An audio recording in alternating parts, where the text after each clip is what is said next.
In the previous video, we introduced the difference between indefinite and definite integrals, and then we did some approximating area using the trapezoidal rule.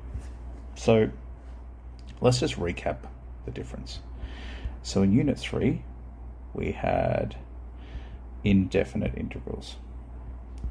And indefinite integrals, we made an equation for the integral. And what we could do is we could sub in 1 point. So if I gave you velocity, you could get displacement and put a point into it. Yesterday, what we looked at in Unit 4 is we have now something called definite integrals, and we get a value. And we get a value because we're looking between 2 points or 2 bounds. So we're subbing in 2 points. So when we did trapezoidal rule, we specifically did the example of, hey, let's have a look at approximating the definite integral of x squared with respect to x between 0 and 4. And when we used trapezoidal rule, we said that it was approximately equal to 22. So we said, hey, that's approximately what it's equal to. Now, I'm rarely ever going to ask you to use an approximation if I can ask you to get a definite answer, especially if I can get an exact solution for this.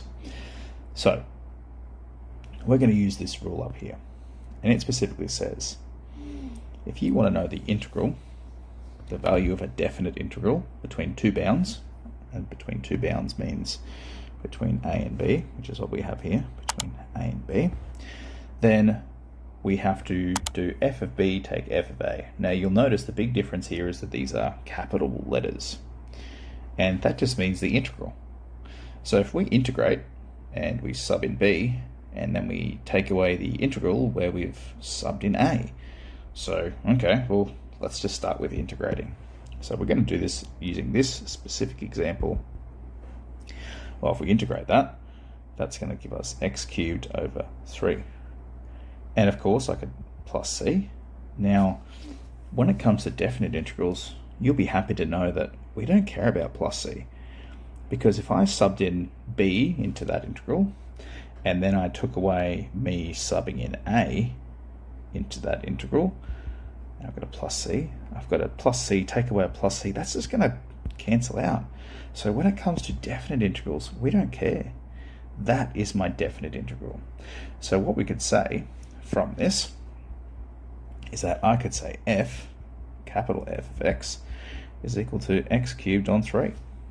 Now, how do I actually turn that into the full working of this definite integral?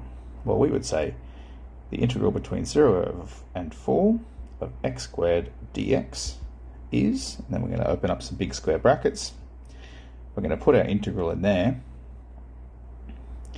and I'm going to put my bounds on it. So what this means is, hey, if I did subbed in 4 into this equation, and then I took away me subbing in 0 into this equation, that's going to be my integral. So really, let's just move that up here and do exactly that. 4 cubed over 3. Okay, it's going to get a bit messy, but that's okay. 4 cubed over 3. So 4 cubed. 4 times 4 is 16.